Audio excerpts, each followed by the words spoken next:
Hello, everyone. Welcome back from your break.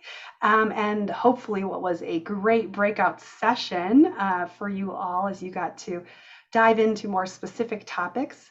We're going into our closing plenary for the day, where we'll be talking about loan participation as a strategy to increase capital access.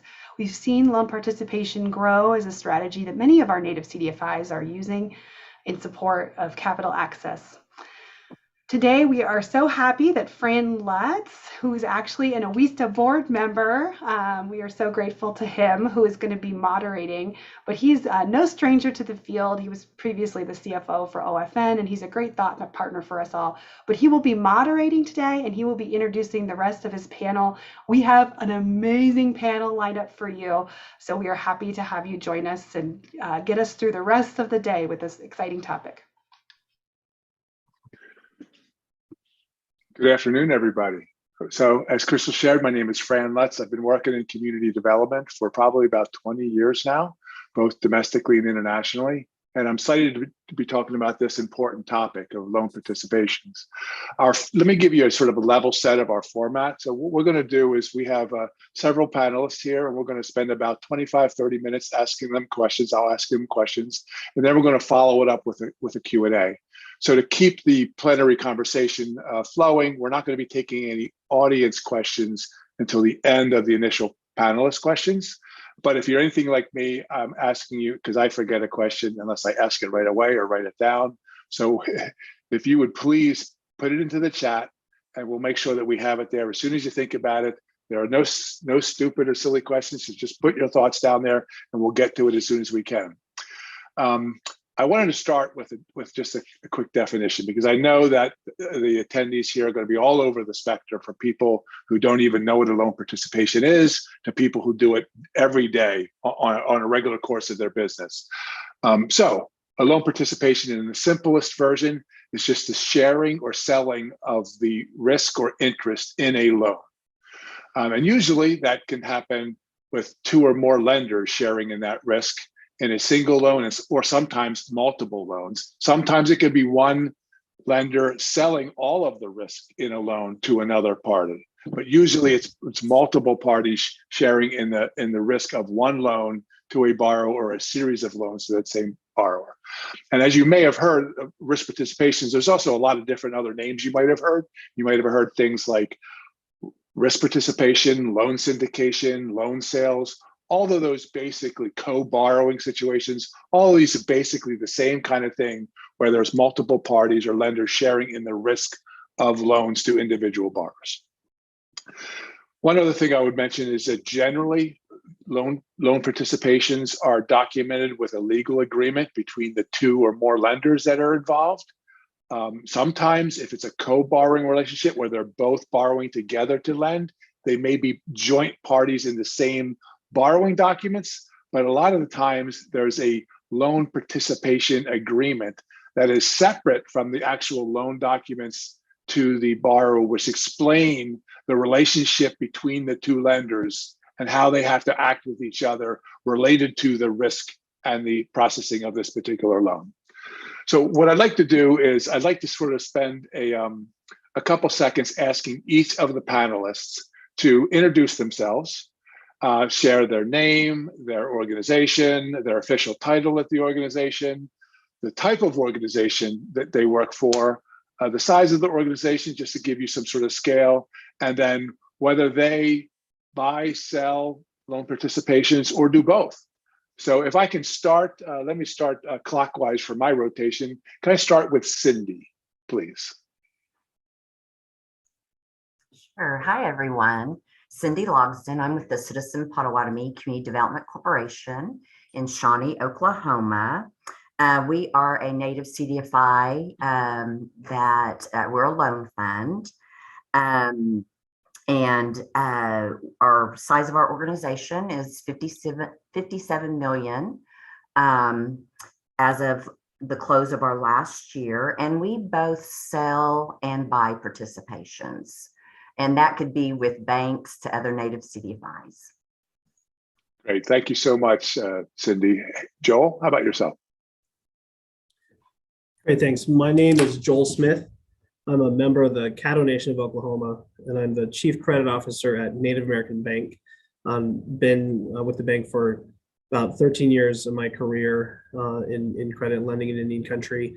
Native American Bank is a multi-tribally owned nationwide CDFI bank. We're headquartered in Denver, but we work all across Indian country.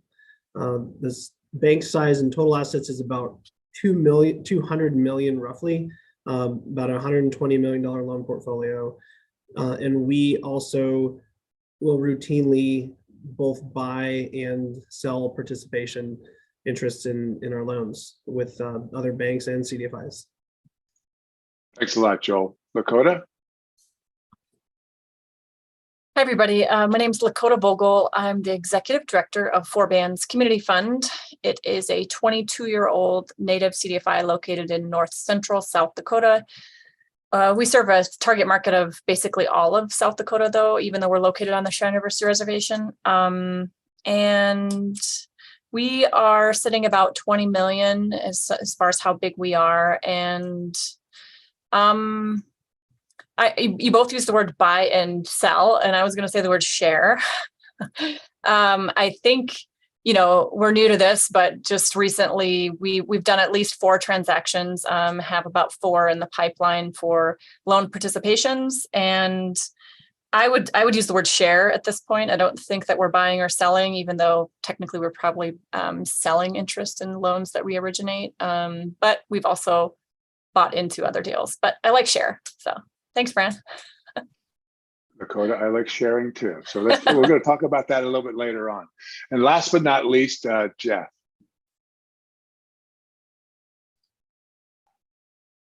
Hi, everybody. Jeff Bowman. I'm the president and CEO of Bay Bank in Green Bay, Wisconsin. Our bank is owned by the Oneida Nation. We have a single shareholder. We're about 200 million in assets.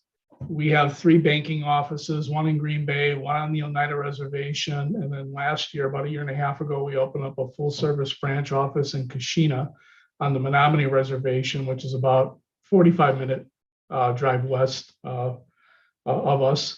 We primarily are a commercial lender. We, besides the $200 million in balance sheet assets, we're also the largest HUD 184 lender in the Great Lakes area. We've got about 900 loans in our portfolio. And actually, there's about 1,000 loans in the portfolio. About 900 of them are HUD 184 loans. And those are about 90 million in assets. We retain the servicing of those. So even though we originate the loan, we actually sell that loan to the Federal Home Loan Bank of Chicago, and then we stay in the picture as the servicing agent. So we've been doing that for a lot of years. We do buy and sell participations, mostly with other community banks. So largely, they're not because of necessarily large tribal deals. It's just because it's a large commercial loan relationship that would be close to our legal lending limit. And then we would go to a community bank friend of ours that has a similar credit culture, and we would ask them to buy a participation interest. And then in return, we grant the same favor to them. When they're in the same situation and they need to take a piece of it off their balance sheet. In the last couple of years, we have sold some participations to Native CDFIs. And one in particular had some persistent poverty county money that they had to deploy. And we're the only commercial lender in the only persistent poverty county in Wisconsin. So we actually had some credit exposure, and we sold them participation interest in the credit just so they could deploy their money.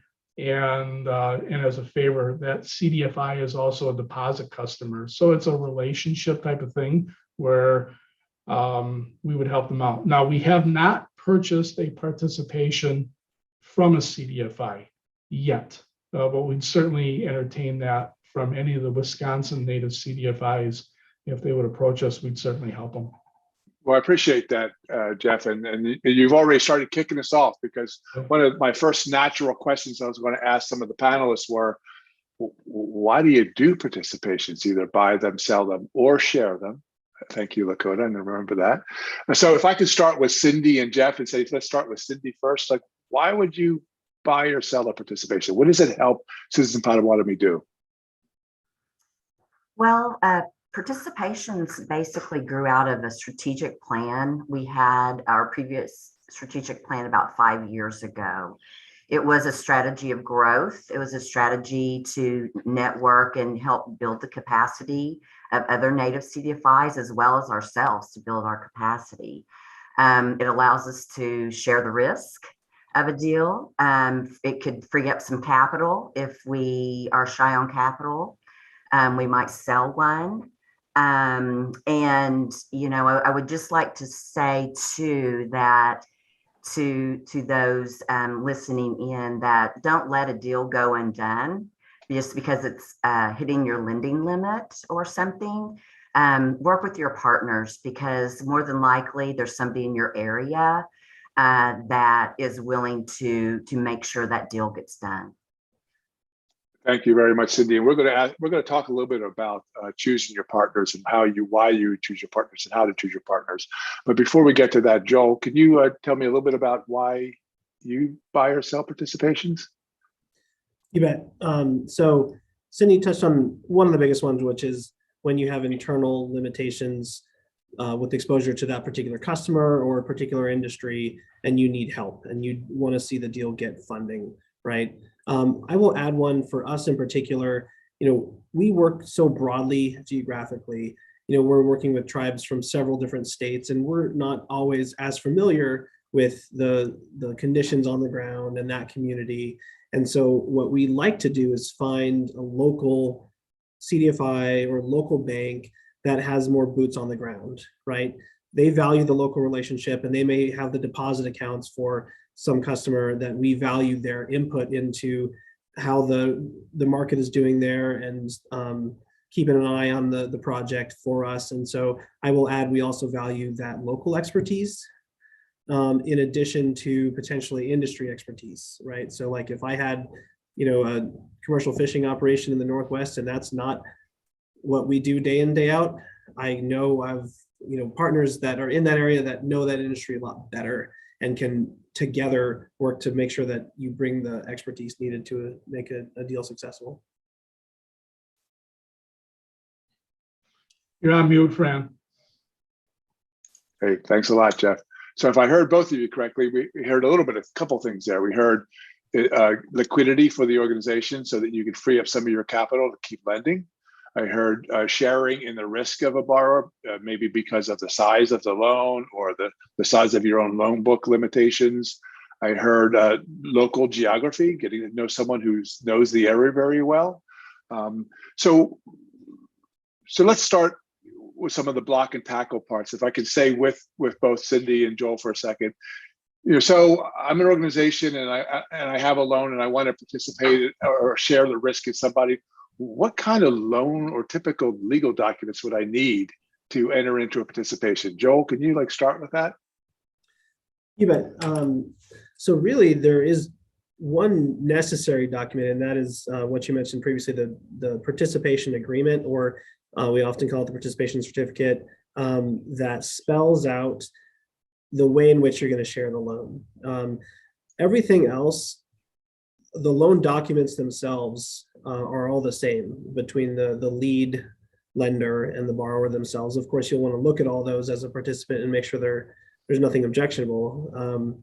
But then, you know, they're on a transaction basis.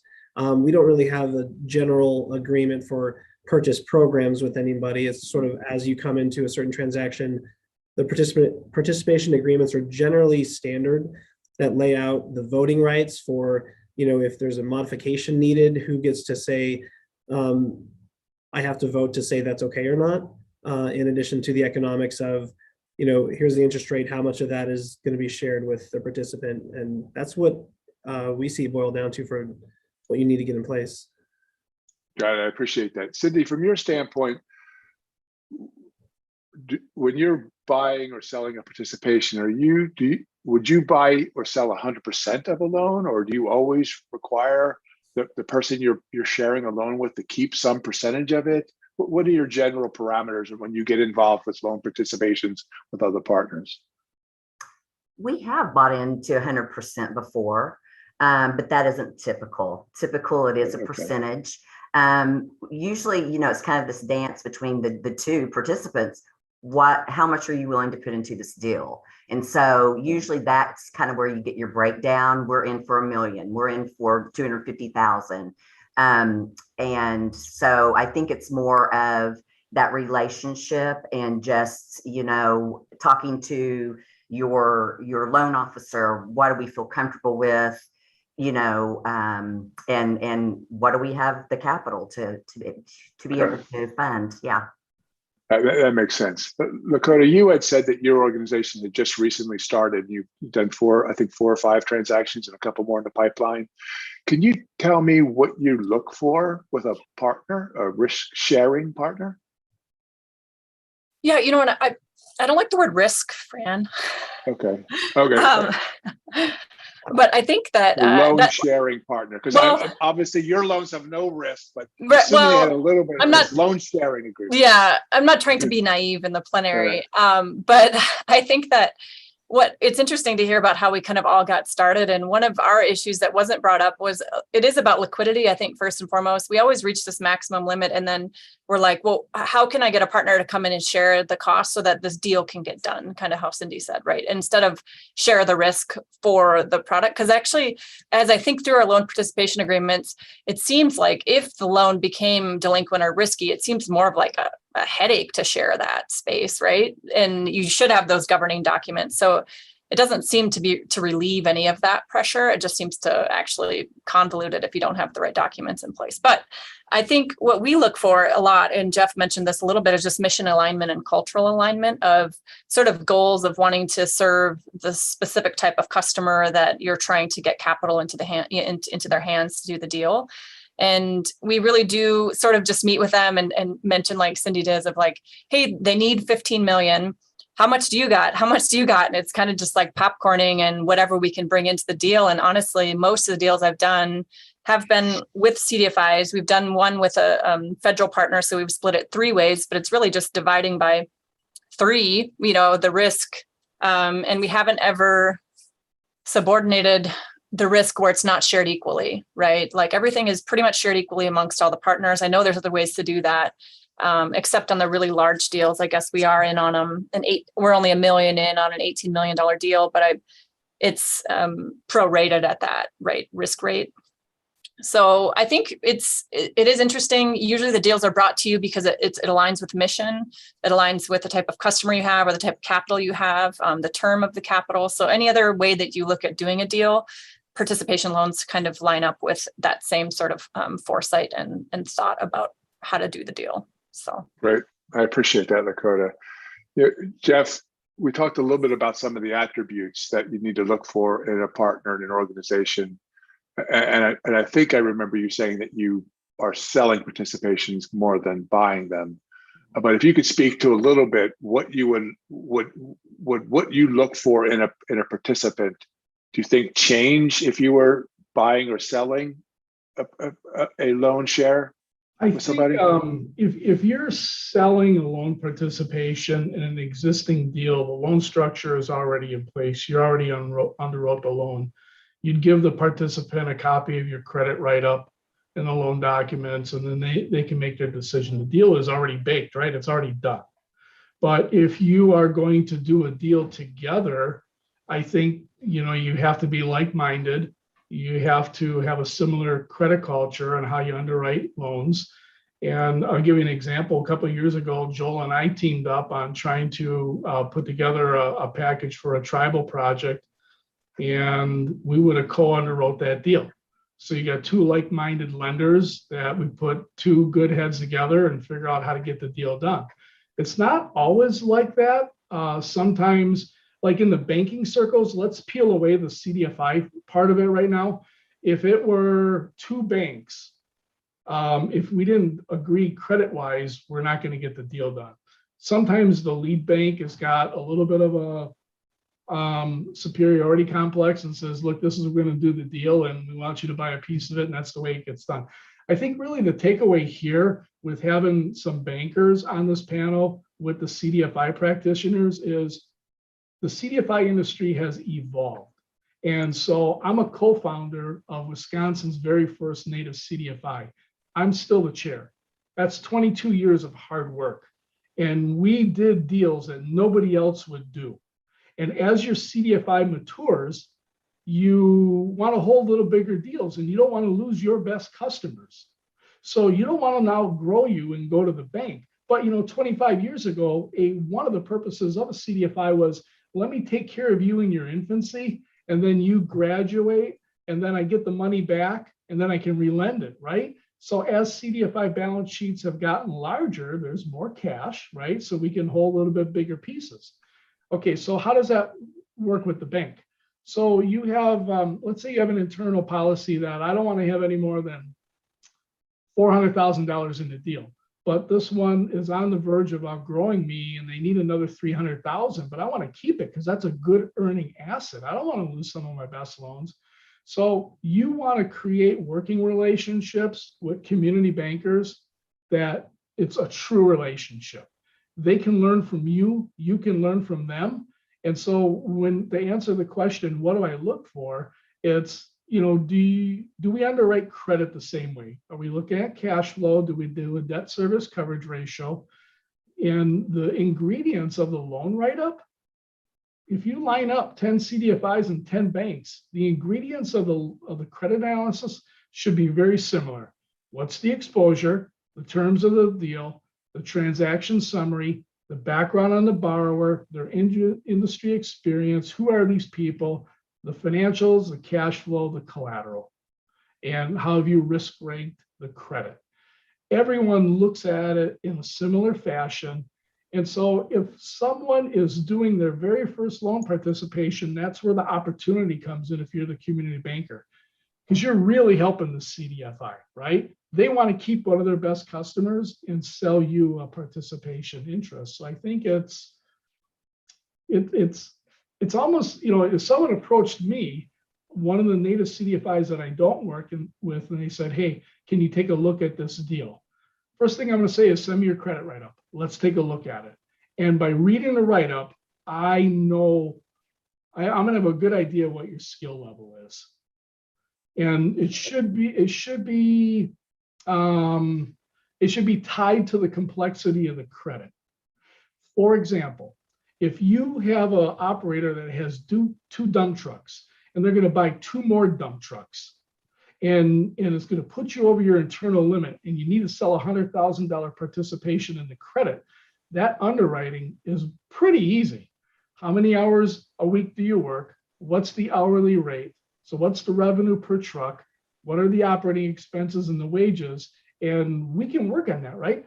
So, but if it's a rancher, and then I don't know anything about ranching, I'm not going to be your lender. I'm not going to be your participant. I'm going to be like, I don't even know what you're talking about.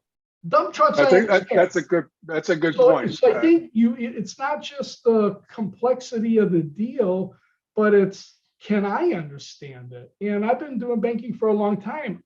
There's a lot of industries that I look at, I shrug my shoulders and I'm like, I don't know, so I'm not going to be a good partner in an industry where I just can't wrap my head around. So I appreciate that, Jeff. And I want to make this a little bit more practical and tangible because we've gotten very hypothetical to some degree. So if I can ask Cindy and Lakota to talk a little bit about like an actual deal, like, and whatever you have to reserve confidentially, but if you can just sort of express about the type of borrower, what kind of industry they were in, why you needed to do it, just walk through sort of the actual practical example of a transaction you did have a loan sharing in. So can you start with that, Cindy? Absolutely. I actually have 2 examples, and it's kind of the example of capacity building. So the first example is actually we're closing on the loan tomorrow. And we lend to all Native Americans living within the state of Oklahoma. So another CDFI here in the state has a lending limit of $75,000. This is a $298,000 deal, and it is for basically equipment rental, where you go and you rent your skidster or whatever. So basically they referred, that other CDFI referred to us. Then they were aware of the deal, he called me and said, hey, I'd really like a piece of this deal. And we've been talking about working together, for 5 years now. And so, so basically he's buying in at the 75,000 and we're funding the rest of that deal. So that's where those relationships really come into play. But I'll just say on another deal, it was an Native owned bank that actually, because the deal was here in Oklahoma, approached us and said, hey, this is an SBA deal. They need a bridge loan. So there's a $600,000 piece that you only have for a year until SBA pays off. And basically we just provided that bridge. And so what that allowed us to do is learn from that bank, see their complex structure, the capital stack, which, mine's very vanilla, but I was able to see, different funding sources and how that can work together. That's awesome, Cindy. I really appreciate that. Dakota, do you have an example of a transaction you loan shared? I do. I think Forbands is we are trying to subvert the system.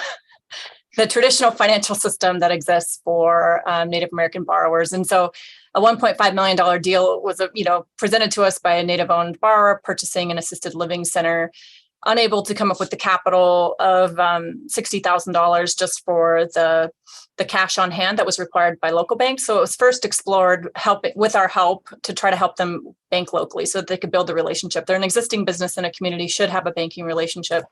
That bank would not do the loan without a loan guarantee of some sort, SBA of some type, which added an additional $40,000 to the borrower, which makes, we couldn't stomach it. It's too much money. It's too much, and it's not necessary. The risk is not there for the loan guarantee. Sometimes we feel like financial institutions use loan guarantees just to grow their own portfolio without actually analyzing risk appropriately. Like, is the risk there in order to justify the guarantee? Usually not. So we just couldn't stomach putting a guarantee on it, had to find partners that weren't going to require the guarantee, which took and delayed the loan closing about 3 months. We found 2 partners that were able to do it. One of them, a federal entity, Enterprise, actually jumped in on the deal because it's assisted living. And so it counts as residential, and they were able to come as a federal funder in at about $300,000 on the 1.5. And still, like Cindy, we're going to close that on this Thursday, but really trying to help our borrowers get access to capital in a fair way that doesn't cost have higher costs to them and actually make it harder to run their business. So we played with that one, particularly more of a subversive role of saying you can do traditional lending, but in good ways to small businesses. We just have to remember that loan guarantees aren't the end all be all. And so that's my one story. I appreciate that, Dakota. I want to ask you a follow-up question if I can, because you said a couple of things there that piqued my interest. One is, did your borrower know that you sharing the loan with other parties, or did they not know that? And second of all, what are some of the complications you have to go through when you're actually now sharing that loan with other parties? Because you talked about it taking a couple more months to sort of get over the finish line. So if that would be helpful to some of the people, so they recognize that this doesn't all of a sudden just get done overnight once you have a loan that you want to find a partner for. Yeah, I think it worked in our benefit because the seller wanted to sell to this particular buyer. Like there was that relationship that existed, so they were willing to wait. The realtor, on the other hand, was frustrated with the timeline, but we know why. So I think the seller understood. We always explained to them very clearly, like that this is what would happen if you went with this deal, and the expense to you would be this. This is what they're asking, and so she's fully aware of what we've been able to do for her.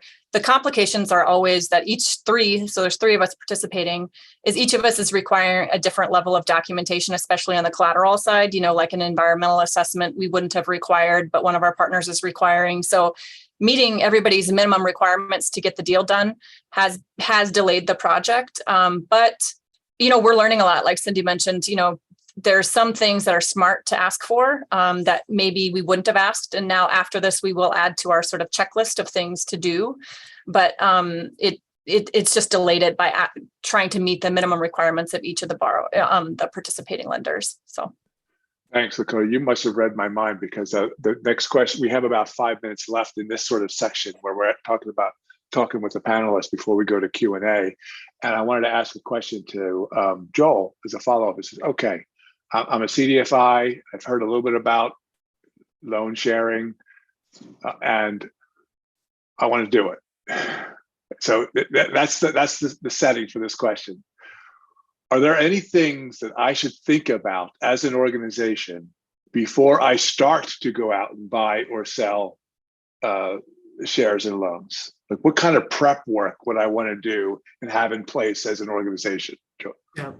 Well, and the difference is, of course, very different if you're buying or selling, right? Because when you talk about buying into another lender's deal, Jeff did a good job of covering off on making sure that there's mission alignment. You also need to make sure there is alignment with pricing, right? Because if you're going to go out there and tell all the banks, bring your deals and I'll help you out with them as long as they can yield 9%, then you might not have a lot of takers, right? So be realist and upfront about if there's pricing alignment and if there's expectation for reciprocal arrangements. We didn't really talk about that, but a lot of times, you have options for where you may go and say, will you help me out with this deal? And the other direction, it might be, well, I would like to be able to help you out the other way, right? Trading deals is certainly part of it. When you're buying, you need to look at the entity. So if it's another non-bank, for instance, are they financially sound? Do they have management that you're comfortable with their capabilities? Jeff made mention of like looking at a credit write-up and telling whether they kind of knew their way around something, right? So there's a little bit of counterparty analysis to do to get comfortable on the buy side for sure. What about from a credit policy standpoint? Was there anything that you would need to adjust your credit policy for if you were going to start purchasing loan share? You wouldn't have to. I mean, if your credit policy says we're comfortable in a certain like LTV range, you could just stick to your guns and say, well, entertain deals in this LTV range. You always have the capability of saying, let's do a policy waiver because there's some mitigating factor and we really want to do the deal. You're always free to do that, but don't necessarily go into it saying we're going to compromise our standards. Look for deals and look for partners that understand your standards and can go along with you for how things ought to be structured. Right. And it's the same question to you, Jeff. And I'm looking at it from the standpoint of,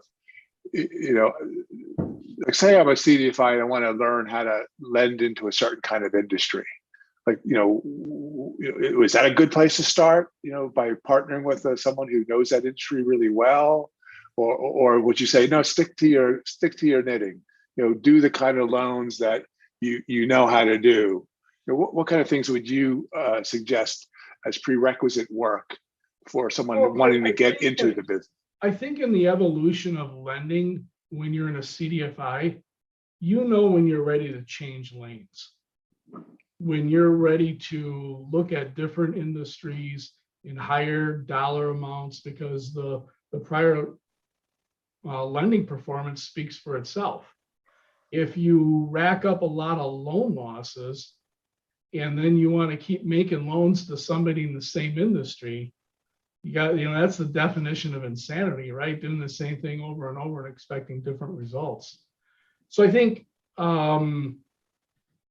be careful what you wish for. I think the other thing to think about is, Joel hit on it from a counterparty analysis. We see the CDFI industry in different ways. We're a CDFI bank. We do a lot of CDFI-like activities. We do things at the bank that no other bank would do, okay? But then in the CDFI world, it's like guardrails on the road.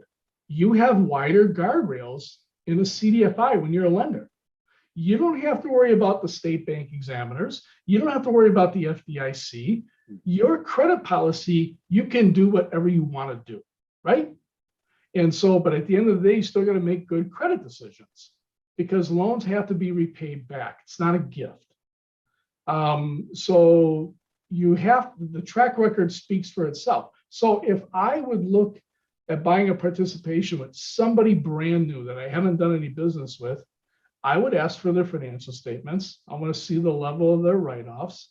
And if they're really squeaky clean, you can say, wow, these guys are pretty good at what they do. Or maybe they're not taking enough risk, right? If there's a lot of write-offs, maybe they're taking too much risk. But we have seen, Joel, myself, and Fran have seen the story different. As we are a lender to CDFIs, we've seen changes in the credit philosophy of a CDFI. And then we've seen lending staff turnover. And then we've seen stories where, you know, we really made a lot of loans to industry X. We got burned. And then we've shifted gears and we kind of really went back to this type of lending. Everybody's got a story. And I think it really is a friendship and a partnership. And it goes both ways too. I don't think it's a condescending approach. It works both ways. That CDFI's got to get comfortable with me at the bank, or it's got to get comfortable with Joel at the bank, right? Or it's got to get comfortable with Fran at the bank. You know, it's a relationship. And Lakota, on a follow-up, because you're a little bit newer, I guess, into the spectrum of loan sharing. Was there anything that you discussed with your board, for example, before entering into your first loan sharing transaction, think would be important for the people here that are listening in? Yeah, but we just made sure that we discussed it early on. As soon as the deal was presented to us, it wasn't like a committee approval request. It was like, this is coming up. It seems like there's going to be more of these types of requests. Here's how we think, you know, and just presented our organizational overview of like what our participation could look like. But I do want to mention quickly that we did use this as a opportunity to also teach somebody wanting to learn the ag space with leveraging, you know, agriculture loans. So we have used that with another partnering CDFI as, hey, come underwrite this together with us, and your loan officer can learn from my loan officer, and you guys can look at how you could do ag deals within your community. So I do think CDFIs are using it like that as an opportunity to train each other. And you do learn a lot when you listen to somebody else write up a credit memo and you write it side by side and you're like, oh, they use more words or we use more numbers, and, you know, you kind of adopt different things. So I do think there's that opportunity that's used as well. Great, appreciate it. And Cindy, yourself, is there anything that you sort of share with the audience in terms of prerequisite groundwork before you start to enter into either buying or selling a participation? Well, I think it is relationship building and the comfort level that, you know, you are underwriting the same way. We re-underwrite our own if we're buying in and share our credit memo if we're selling. So we, you know, both participants are on the same page and, you know, have the same values and so forth. And in the training aspect as well, we will partner with the Native CDFI outside of the state of Oklahoma, but they have to be the lead. They have the relationship. We just help get the deal done. Got it. And then Joel, yourself, is there anything from a prerequisite standpoint you think an organization should start to put in place? You know, I think my colleagues here had covered most important considerations in getting that relationship started and getting the due diligence put in place before you get going. Just make sure your board is informed, right, ahead of time, and talk to some colleagues about some experiences, right? This helps this session, but get some other, you know, feedback from those that have been through it. Great, I appreciate that. So we're going to take some questions from the audience right now. So, you know, please feel free to enter them into the chat so that we can take a look at them. I did get a couple early questions early on. One was, where does the borrower pay? Who does it, you know, do they pay to one organization? Do they pay to both? Yeah, they pay to the lead lender, and then the lead lender breaks up the payment on a prorated basis and sends it to the participants. And that would be spelled out in the participation certificate, what the lead lender's role is. And what kind of information do you share with, if I am a CDFI buying a participation from you, what information are you sharing with me during the life of the loan? Feel free to raise your hand and speak up. Well, you're sharing everything. You're going to share all your loan documents whenever insurance renews, because we're still tracking that, we don't have current insurance, even though we're not the lead lender. Then we're asking the lead lender, hey, we don't have a current insurance certificate. Will you please send it? So you have privy to, financials annually, and the lead lender has that responsibility to keep the participant informed. Yeah, that's a great.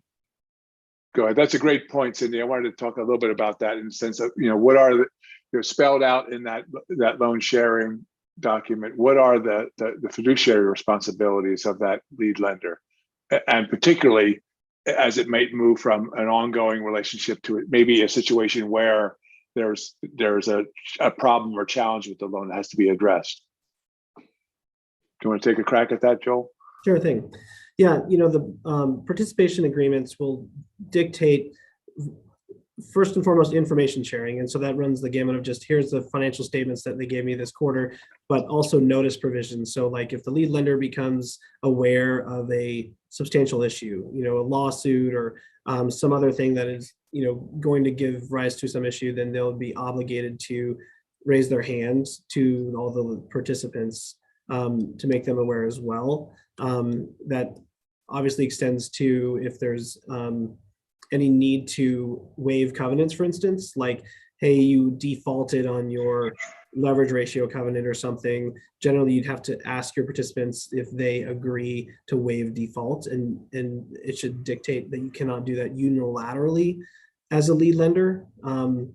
So it's spelled out these rights of the participant and the obligations of the lead bank for sharing of information and passing along financial payments. So, Jeff mentioned you split up the payment when you receive it and send it to. Those are promises that are made, and any lead lender needs to be comfortable with their processes. So, like if someone's on vacation, they can still have someone to process a payment and remit it within, if it's promised within, a couple business days or whatever the case is, to service that side as well. And look, can I ask maybe Lakota, for example, in a situation where you're sharing some of a loan with another party, do you typically split it up exactly equally, including all of the interest, or do you reserve any of the interest for the servicing of the loan as a leader? What has been your experience? Well, anybody starting out, I wouldn't recommend being a lead lender right away. It is good just to kind of participate as just a sharer and let somebody else lead if they're comfortable doing that. But we did it with Lakota Funds right away, which is within the same state of ours. We have good relations with them, and we had these same questions out loud to each other, and it was just an open conversation of like even making sure our closing dates aligned when we advance principal to the borrowers on the same time. Like the questions of, do I advance the entire 300,000 or just my share? We had those innocent questions right away, but it's really good to start with somebody you trust that you don't feel silly asking those questions to. So the lead lender always collects payment and then divvies it out. And it could be on a monthly basis. It could be on an annual basis, quarterly basis, whatever you decide is important for you to get your cash flow back. And then usually the lead lender does a servicing fee always, right? That's only fair. If you're going to take all this stuff and divvy it out and mail things, like you should at least get your money back to do all that. So I would just recommend anybody reach out to any one of us and read one of these participation agreements, and then you could walk through it in your mind. But one thing we did have to add was a module in our loan software to add a participation module, right? We didn't have that. And so that's a purchasing requirement and a training for the staff that's going to be necessary as we get bigger and bigger in the space. And Cindy probably had to do that as well. And you actually brought up a good point there. And I don't know, maybe none of you will have an answer because you're not coming at it from the financial booking standpoint. But when you have a loan and you are maybe sharing, 50% of it what are you actually booking on your books? Are you booking the net 50%? Are you booking the gross 50% and then a participation share out, just from a financial standpoint? Could anyone answer that question on how they treat it? I'll answer that. Sure. We only keep the part we own on our books. Okay. So I know that one of the participants that I've worked with on the East Coast, they on something we bought into, they were carrying the whole amount, and then 2 years later kind of had to backtrack. So we just only hold that part in our loan receivable that's actually ours. And on your system, are you actually, do you have the whole loan booked? And because you're expecting, if you just have $1 million loan, you're expecting interest on $1 million, not $500,000. So you have to account for the whole million, even though your net loan balance to that borrower is half of it, correct? Right. So how I do that, I have a servicing, if I'm the servicer, I have a servicing fund, if you will. And so the piece that I have sold off, I can track it just like I do all my other loans. But when I pull my loan portfolio reports and we're balancing with accounting, it's without that servicing loan. Got it. I appreciate it. So we don't have any other questions right now, and we're sort of running toward the end of our time. I wanted to know if there's any other sort of last minute closing wrap up statements any one of the participants would like to share for those as to what is the greatest benefit you found to your organization as to why you've entered into loan sharing or loan participation relationships.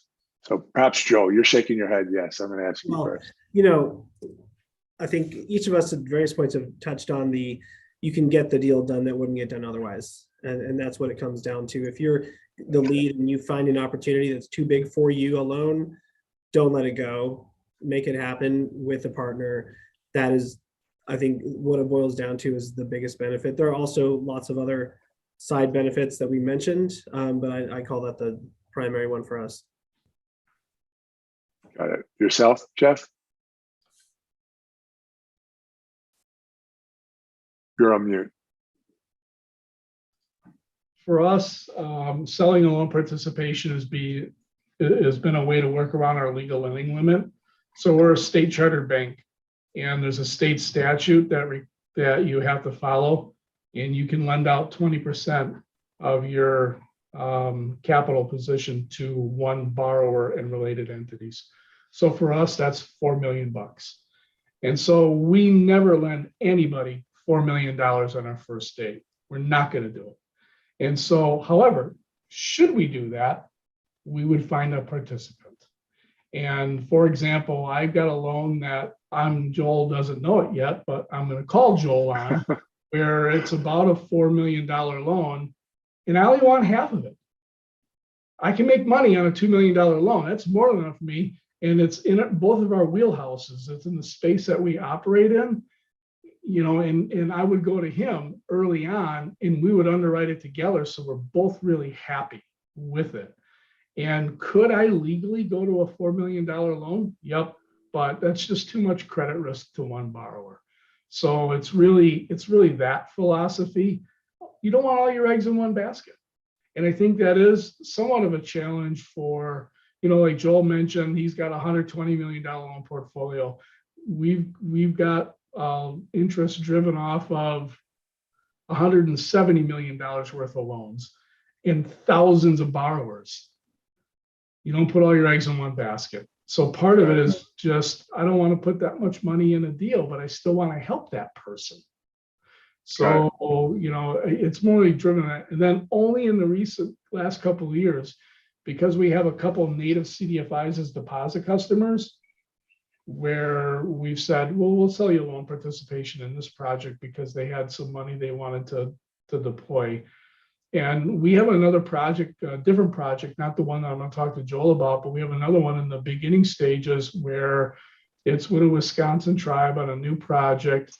And we'll talk to the other native CDFIs and have them be part of the capital stack on the front end. and we'll all underwrite it together so everybody knows what's going on, and then we all get something out of it, you know. So it might be a $3 million loan. I don't need all $3 million bucks, but maybe one CDFI wants 200, maybe another CDFI wants 150, maybe another CDFI wants 300, and we'd be the lead bank and selling participations. But Lakota brought up a good comment. You could probably just Google what a loan participation and certificate is. We use the Wisconsin Bankers Association document. It's tried, true, and tested. This is not a new concept. Community banks have been selling participations among themselves for 100 years. So through trial and error and state law, we have a document that everybody accepts. We don't have to screw around negotiating a loan participation agreement. It's a template, fill in the dollar amount, fill in the rate, how much are you going to buy? And it's tried, true, and tested. But it's a great idea that she recommends. Read it so you know your role and responsibility. Got it. So we have just a couple minutes left, and I wanted to ask one more question to both Lakota and Cindy, particularly around, I don't know, Cindy, have you purchased participations for the learning experience of a particular, getting into a new type of industry or something? I know that Lakota mentioned she was sharing that information with people who were participating in loans with her. Is there a situation where you've actually learned something new about a type of lending? That wasn't the goal starting out. It's just my realization after the fact. Like, that was really cool. I learned a lot from that transaction. And so I think and why we started doing this nationwide as well is to help mentor maybe a smaller CDFI that's in more of a startup stage, because that gives them experience, just like I gained experience from someone that was more knowledgeable than me.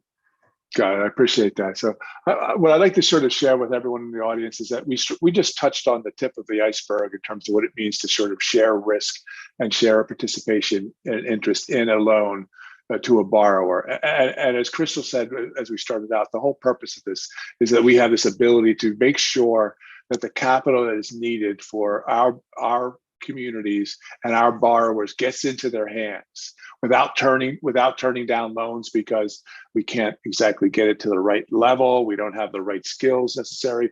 There are partners out there in Indian country that are willing to sort of share their knowledge. And I know that I'm saying this to all the participants, and I've asked the panelists in advance that if for any reason any of you want to sort of dip your toe into loan sharing and loan participations, I'd ask you please to reach out to Oweesta.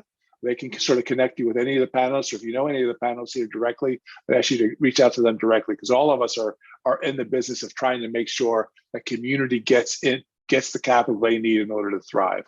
So I'd like to turn it back to Crystal, but unless we have any other questions here to sort of, looks like we can even break a couple minutes early. How about that? Woo! Awesome. Well, that was an amazing conversation. Thank you all so much. I was taking notes in the background. I took 3 pages worth of notes. So I appreciate so much you sharing your knowledge with us. We are going to take our end of our day here. We will be back at it tomorrow at 11 Mountain, just like we were today. We'll have an open plenary about regenerative financing, and then we'll go into breakouts, and then we'll close our day with a conversation with Federal Home Loan Banks tomorrow. So we have a great day tomorrow. We had an amazing day today. I appreciate you all so much. And once again, thank you all for those who were on this outstanding panel. It was amazing. And we will wish you all a beautiful and thriving, restful night. Thank you all. Bye-bye.